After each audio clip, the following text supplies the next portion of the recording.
For me, one of the most disturbing verses of the Bible is a verse of in this week's Torah portion. This verse is after the story of the flood, when God wipes out the world, because before the flood, the Mabul, God said, people are bad, I'm going to destroy the world. And then Noah is saved and his family, and Noah comes out of the Teva, and he sees he survived. He brings a sacrifice to God. And then Noah doesn't want to start a family. So God says, don't worry, I'm not going to destroy the world. And then God says, because why am I not going to destroy the world? Listen to what God says. Because God says, because the imagination of man's heart is evil from when he was young. So hold on. Didn't God just say in last week's Torah portion that the reason why he's destroying the world is because we're bad? And now in this week's Torah portion, God says, the reason I'm not destroying the world is because people are born bad. So what is the reason? Last week he said he's destroying the world because we're bad. And now he says the reason I will not destroy the world is because a person is born, in his nature is to have bad tendencies. What's going on here? So the answer is, you see, sometimes for the same reason, you can use the same reason for good and for bad. Let me give you an example. Let's say talk about in Israel. Some people say, you got to find a way to make peace between the Israelis and the Palestinians because we live next to each other. So we got to figure out a way to live to each other. And some people say, because we live next to each other, we have to watch them very closely, and you can't make peace with them because they're going to kill you. So you see, you could always use the same reason, the same issue, you can use it both different ways, depends how you look at it. So here, what happened over here? First, God says, because people are behaving evilly, I'm going to destroy the world. And then God says, because there's evil in person, I'm not going to destroy the world. What changed in the middle? Why did God change his mind? And are we really evil? Are we not evil? What's going on over here? And why at this point did God change his mind? So I want to share this most amazing story I just heard online. There's a rabbi that actually, when you hear these stories, you always say, is the story really true or not? And this rabbi, his name is Rabbi Gold, actually goes and interviews the people in the story. So this story doesn't go back so many years ago, just last year. There's a couple, forgot the couple's name, that were getting married. And they were so excited about their wedding date. And then COVID hit. They were going to get married in Israel.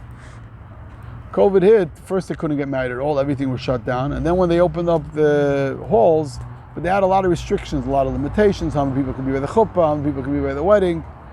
And they said they're going to follow all the restrictions, all limitations. They were going to have a lot of family coming from America, nobody was coming. They were going to have a lot of family and friends in Israel. They really had it limited, whatever the number at that time was, 20 people, 30 people. This is right in the beginning of Corona, when they allowed just very small weddings.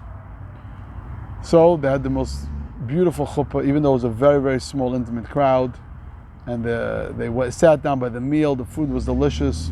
Right when people sit down, when they're about to start dancing, actually with the bride and groom, someone comes up and says, the police are here. Police got a call from a neighbor that there is a wedding going on over here, that there's something going on, and they came here.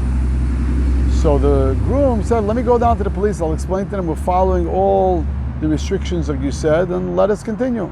And he said, if the groom and the bride will walk down and they'll see it's real chatan and kala, the police will leave us alone. So the groom and bride go down, the cops see them, and the cops say, how dare you get married? They said, what do you mean? We followed all the restrictions you said. So yeah, I know these excuses. We've busted a lot of weddings already where they do tricks and there's hundreds of people in different rooms. Absolutely not.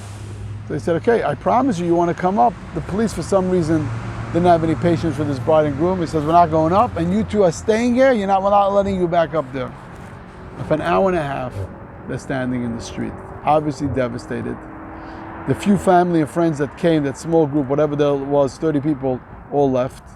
And after an hour and a half, they let the bride and groom go back up to the hall. Obviously, everyone was gone.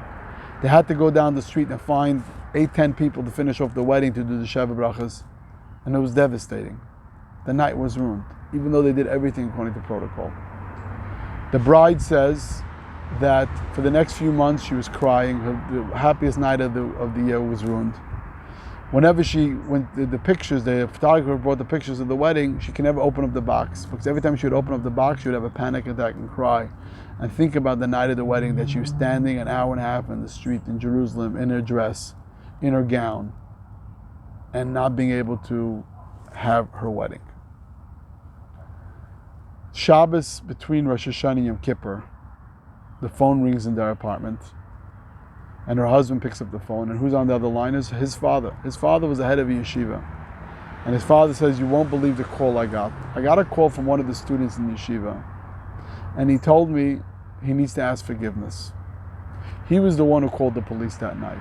The reason he called the police, he heard music coming from the hall, and he thought people are doing things against the code, and he decided to call the police and let the police check it out. He didn't realize what's going to happen, and didn't expect to destroy and ruin a whole wedding.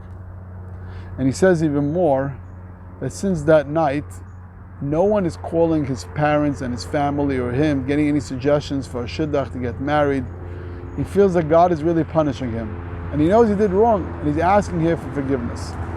So now the father's on the phone with the son, ask him, it's before Yom Kippur, will you forgive? He's asking forgiveness. His wife overhears the conversation. She understands what's going on now, and she's shaking. You can imagine the trauma they've been through. This is the person that caused them the pain. The one night, the most important night of their life was ruined by this person. And now they're asking for forgiveness? How could I really forgive him? When I say forgiveness, I really have to forgive with my whole heart. He says, let me think about it. He goes to shul that night, it was Friday night, and he starts reading the prayer, Yedid Nefesh of Rachaman, how God is compassion and caring. And he comes home to his wife and says, you know, we always talk about God is compassion and caring and forgiving, and we ask God to forgive from us so much. We need to also forgive. But we really need to forgive with our whole heart. So right after Shabbos, they called their father, said, please tell this boy that we forgive him with our whole heart. Sunday afternoon, he's building his sukkah. The husband is building his sukkah. I forgot his name. And his cell phone rings. On the other line, he is screaming. What happened? His wife was in a very bad car accident, and she was rushed to the hospital. And a family member called him, come quickly to the hospital. He's screaming, he's panicking. He realized, oh my God, my wife was hit in a bad accident. And he didn't even have a chance to tell anyone that his wife was pregnant. Comes running to the hospital, and the doctors tell him that we don't understand this miracle. 3 cars hit your wife. She shouldn't have survived. And definitely, because at that time they already told her about the baby, she should have lost the baby. Someone was watching over them. And the husband turns to the wife and says, we know who that someone is. We gave up of ourselves. We gave up of ourselves to God. We gave up of ourselves to this other person. Says we're going to forgive him wholeheartedly. And then that day, you were in an accident. That protected you. That God says, I'm going to give up something for you and move the cars that they shouldn't kill you or kill the baby. You see, God watches us. And when we give up for someone else, when we give up of ourselves, when we sacrifice of ourselves, then God says, I'll sacrifice for you. You see, before the story of the flood, Noah was living in a world where people were evil. They destroyed each other. They stole from each other. They didn't like each other. And then God said, people are bad and evil. I'm going to destroy the world. Then what happened? Noach went into the teva, and then he came out of the ark, and he sacrificed. He put a sacrifice. He brought sacrifice to God. He showed God he still has faith in God. He showed God that he still has faith in the world that he brought him into. And God says, if you're ready to sacrifice of yourself, I'm ready to sacrifice with other people. And saying, you know what, give people the benefit of the doubt. It's not their fault. God created within us a godly soul, an animalistic soul, and we also have a tendency to do negative. And we have free choice. If you're willing to give of yourself, I'm willing to give of you. So before, in last week's Torah portion, when it talks about people, God saying, I'm destroying the world because you're evil, this is the truth. You're evil, you don't take care of each other, I'm going to destroy the world. In this week's Torah portion, God says, because you're evil, because I created menorah, I created that we have a potential to do bad, we have the animalistic soul to do bad, I'm going to look at you, you know what, it's not your fault. You mean well, you really want to do the good thing, but you have free choice and you mess up.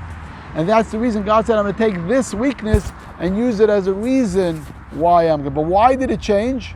Because God saw that we ourselves are willing to sacrifice. Noach was sacrificing for God. So when God sees when we want to sacrifice for other people, God will sacrifice for us. And that's why one of the mitzvahs we have before davening, we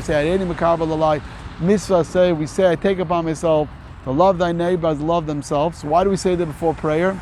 Because before we ask God to give us our things, before we ask God to help us, God asks us, how are we with other people? And that's something that we always have to remember. Shabbat Shalom.